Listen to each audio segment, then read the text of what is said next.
Nunca imaginé que mi vida se despedazaría por culpa de una casa antigua con paredes manchadas por el tiempo. Mi nombre es Alejandro Moncada, o al menos eso me enseñaron a decirle al mundo. Crecí rodeado de lujo, de discursos sobre honor y legado, escuchando desde niño que cargaba el peso y el orgullo de un apellido que moldeó la Ciudad de México desde antes de que yo naciera. Cuando empezó esta historia, yo estaba en la cima. Dirigía Moncada Emprendimientos. Tenía acceso a todo lo que el dinero podía comprar y aún así, había un vacío que nunca supe nombrar. Era como caminar con una sombra pegada a los talones, incluso bajo el sol más fuerte de Polanco.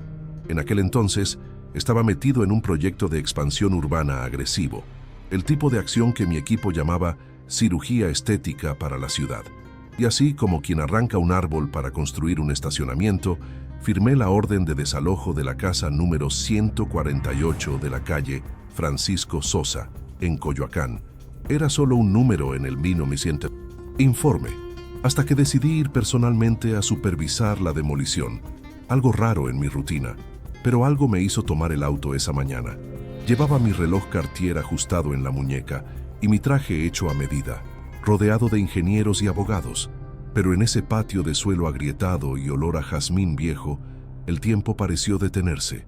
Fue entonces cuando doña Guadalupe apareció en la puerta de la casa, como una aparición salida de un tiempo que yo no conocía.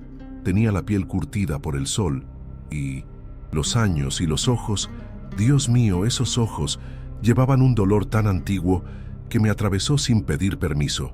No gritó, no suplicó, solo caminó hacia mí y me entregó una fotografía amarillenta. En ella, mi madre sonreía junto a un hombre que definitivamente no era Julián Moncada. Y antes de darme la espalda dijo con una calma cruel: si supieras la verdad sobre tu madre, nunca dormirías en paz. Esa foto se convirtió en un agujero negro dentro de mi cabeza. Pasé el resto del día intentando trabajar, atendiendo llamadas, firmando documentos, sonriendo a inversionistas, pero nada de eso parecía real. Todo lo que veía era el rostro de mi madre sonriendo a un extraño. Su imagen siempre había sido un altar intocable en mi mente. Renata Moncada, la mujer que sacrificó su juventud para criarme. Discreta, elegante, con voz de terciopelo y manos siempre frías, como si temiera calentarse demasiado y volverse vulnerable. Esa noche no dormí. Me quedé mirando la foto con una rabia que no sabía de dónde venía. Rabia hacia la vieja quizá, rabia hacia ese hombre, o rabia hacia mí mismo por no poder alejar la sensación de que algo estaba a punto de derrumbarse dentro de mí. Al día siguiente, envié a mi chofer a buscar registros sobre la casa de doña Guadalupe. Quería saberlo todo. ¿Quién era ella? ¿Por qué seguía ahí? ¿Cuál era su conexión con mi madre? No tardé en descubrir que llevaba más de 50 años viviendo en esa casa y que había sido maestra de primaria en el barrio casi toda su vida. Mi asistente dijo que era solo una vieja testaruda, pero algo me decía que esa mujer no era cualquiera. Decidí volver, solo, y así fue como me encontré, un jueves por la mañana, tocando la puerta de la misma casa que había estado a punto de demoler días antes. Guadalupe abrió con la misma serenidad de siempre, como si ya supiera que regresaría, y sin decir una palabra, señaló una silla de madera en el patio. Me senté. El silencio entre nosotros duró varios minutos, interrumpido solo por el sonido de una campana lejana y los pasos pesados de un gato gris cojo que parecía ser el verdadero dueño de la casa. «Crees que conoces tu historia, ¿verdad?», dijo con voz ronca y firme. No respondí. Continuó: «Tu madre no era lo que todos decían. Y tú tampoco». En ese instante sentí que el estómago se me revolvía. Le pedí que fuera directa, pero Guadalupe solo se levantó y me trajo un sobre atado con una cinta roja. Ella me escribía cartas. Durante años. Todo está aquí. Pero debes leer con los ojos abiertos, Alejandro. De lo contrario, estas palabras te quemarán por dentro. Tomé el sobre como quien sostiene a un recién nacido, con miedo de dejarlo caer, con miedo de lo que vendría después. Volví a casa, cerré con llave la puerta de mi habitación y comencé a leer. La primera carta estaba fechada en 1977. escrita a mano, con una caligrafía que me arrancó lágrimas. Era la letra de mi madre.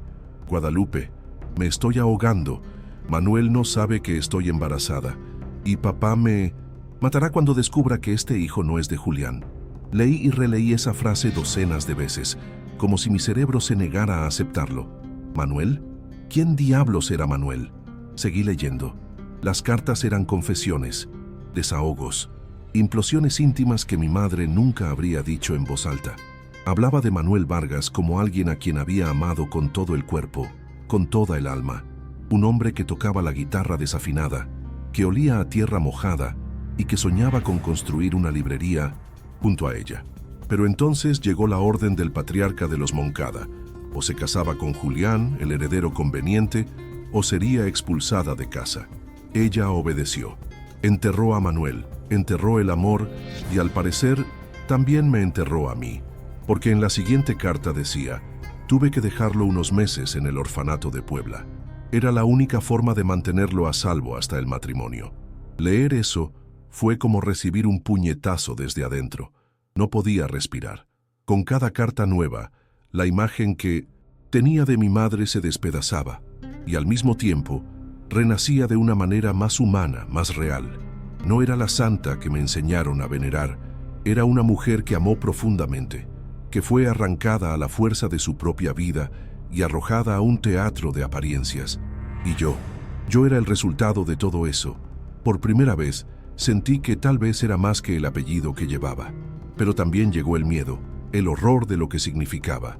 Si no era hijo de Julián, entonces toda mi existencia dentro del Imperio Moncada era una mentira. Comencé a buscar pistas, a revisar archivos viejos, registros médicos, diarios, cualquier cosa que confirmara esa historia. Y cuanto más buscaba, más cosas extrañas aparecían. Fue así como encontré un acta de nacimiento con fecha adulterada, escondida en un falso fondo de la biblioteca de la casa de campo en Tepoztlán. La caligrafía del notario era casi ilegible, pero el nombre del padre estaba en blanco. Me quedé ahí, con el documento en las manos, sintiendo el peso de la verdad cayendo como granizo. Esa misma semana, recibí una carta anónima en mi casa, sin remitente. Un sobre marrón con una sola frase escrita a máquina.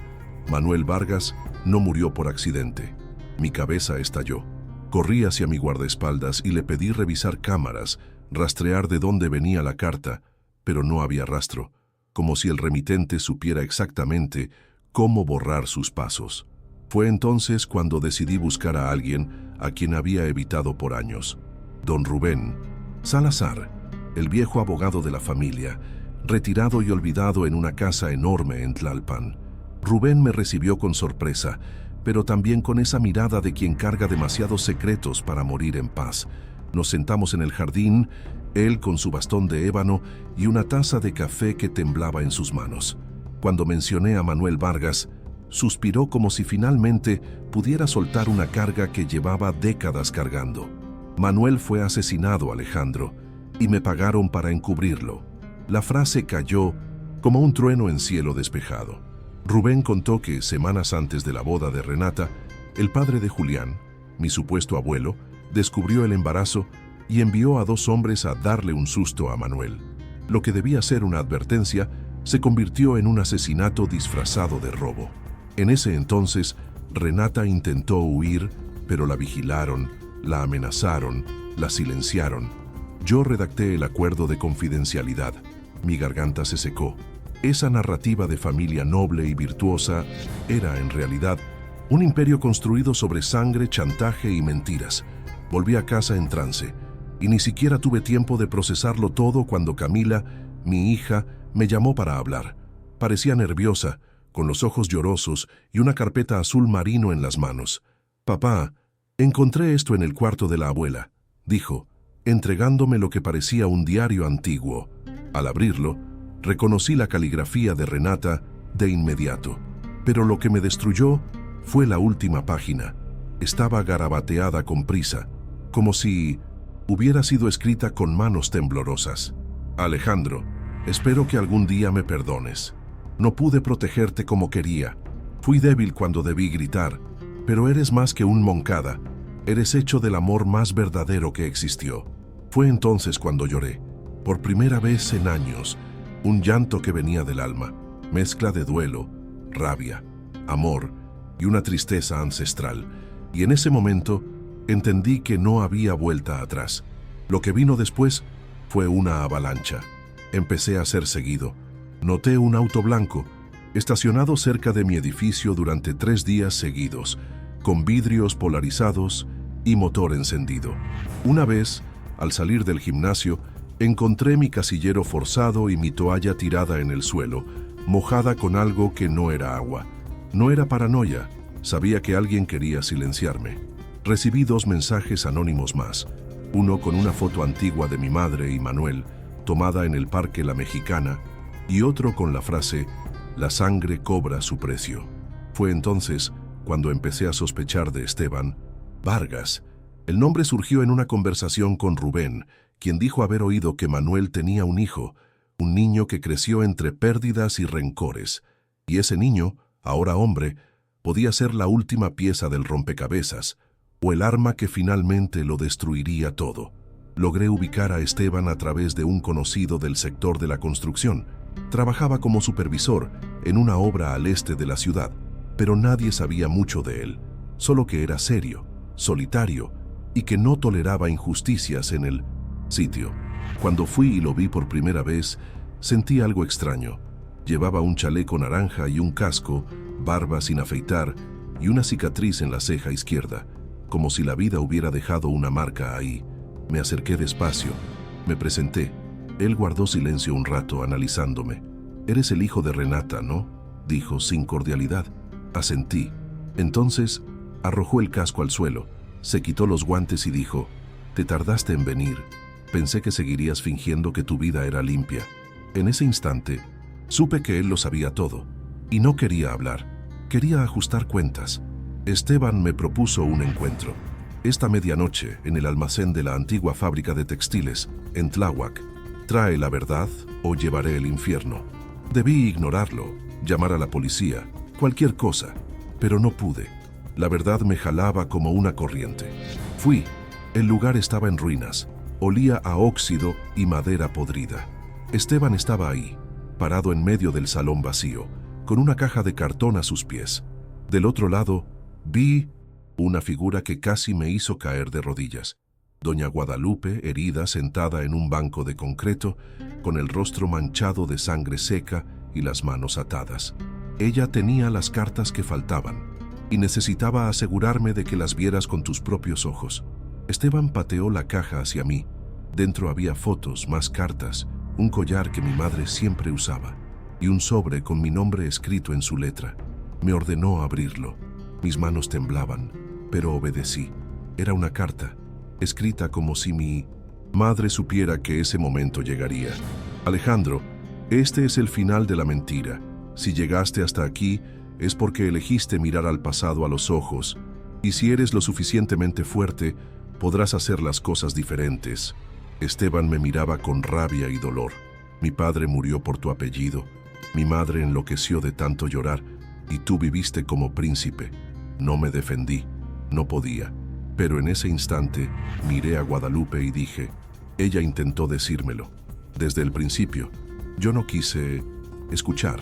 Entonces Esteban se acercó y puso una de las cartas en mis manos. «Esta es la última, y decidirá si seguimos como enemigos o si este ciclo termina hoy». La carta final era devastadora. Renata narraba la noche en que la obligaron a casarse con Julián Moncada. Describía con detalle cómo, entre lágrimas, firmó papeles y se despidió de Manuel para siempre, creyendo que su destino estaba sellado por manos ajenas. Me prometieron protección, pero me dieron silencio. Me dieron lujo, pero se llevaron mi alma. Amé a un hombre y concebí un hijo suyo. Tú, Alejandro, eres lo único puro de esta historia. Cada línea parecía cosida con arrepentimiento y amor. Confesaba que intentó huir varias veces, pero la vigilaron, la amenazaron, y que solo Guadalupe lo sabía todo. Por eso se había convertido en la guardiana de su verdad. Al terminar de leer, miré a Esteban con lágrimas en los ojos. Él respiraba agitado, como si intentara decidir entre perdonarme o destruirme. No tienes culpa de haber nacido, pero sí responsabilidad por lo que hagas ahora, dijo, y soltó las ataduras de Guadalupe. Ella cayó en mis brazos. Estaba débil, pero viva. No dejen que este dolor se herede, susurró. Nos quedamos ahí, los tres, rodeados de escombros y pasado. La madrugada parecía suspendida, como si el tiempo respetara ese momento de revelación. No hubo abrazos, ni promesas, pero hubo silencio. Y en ese silencio sentí que un ciclo antiguo finalmente se rompía. Esteban me dio una memoria USB con 1900 copias de todas las cartas y documentos. Difúndelos o no, pero si callas, te conviertes en otro Julián. Y luego se fue, sin mirar atrás. Al día siguiente fui a la oficina y convocé una rueda de prensa. Los consejeros de Moncada e hijos intentaron detenerme. Alegaron que sería suicidio institucional, pero yo ya no era Moncada. Al menos no como antes. Con voz firme y ojos cansados, revelé todo a la prensa.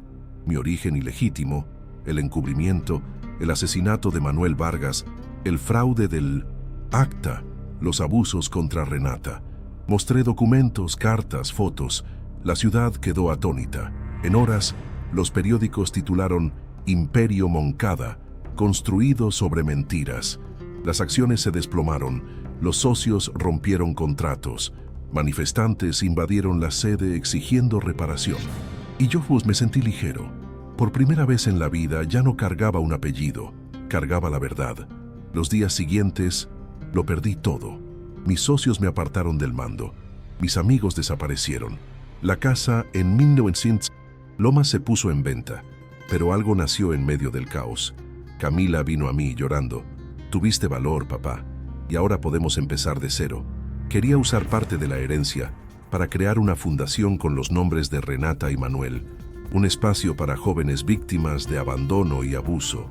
Guadalupe pasó 2 semanas en el hospital y luego volvió a su casa en Coyoacán, que logramos proteger con una orden judicial.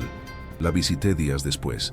Me sirvió café, como si nada hubiera pasado, y dijo, la verdad nunca destruye, reconstruye, pero solo cuando estamos dispuestos a vivir entre las ruinas.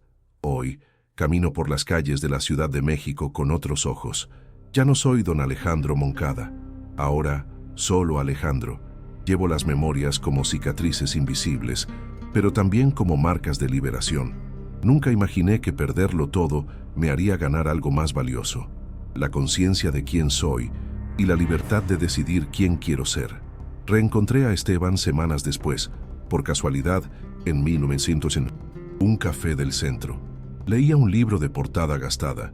Cruzamos miradas, él asintió y yo hice lo mismo. No intercambiamos palabras, pero ese gesto bastó. No hay amistad entre nosotros, hay respeto, y eso ya es más de lo que nuestros padres lograron. Camila sigue firme con la fundación. La llamó Raíces Ocultas, y su símbolo es un árbol con la mitad de las raíces expuestas, la mitad ocultas. Cada mes recibe a jóvenes sin apellidos importantes, pero con historias demasiado pesadas para su edad. Y yo ayudo como puedo, lejos de los reflectores. A veces doy charlas en escuelas públicas sobre identidad y verdad. Nunca me presento como Moncada, solo como Alejandro, hijo de Renata. Es suficiente. La ciudad que alguna vez me vio como heredero de un imperio, ahora me ve como un hombre común. ¿Y saben qué? Lo prefiero así. Guadalupe me escribe cartas ahora. No correos, no mensajes. Cartas de papel, con su letra temblorosa pero firme. Las palabras, cuando se escriben con dolor y amor, permanecen, dice. Y yo le creo. Una de esas cartas llegó con un regalo, el collar de mi madre, el que estaba en la caja del almacén. A ella le gustaría que lo tuvieras, no como recuerdo, sino como promesa de no repetir la historia. Lo guardo en un estuche de terciopelo azul. No lo uso, solo lo abro de vez en cuando, lo miro y recuerdo todo, porque olvidar sería el verdadero fracaso.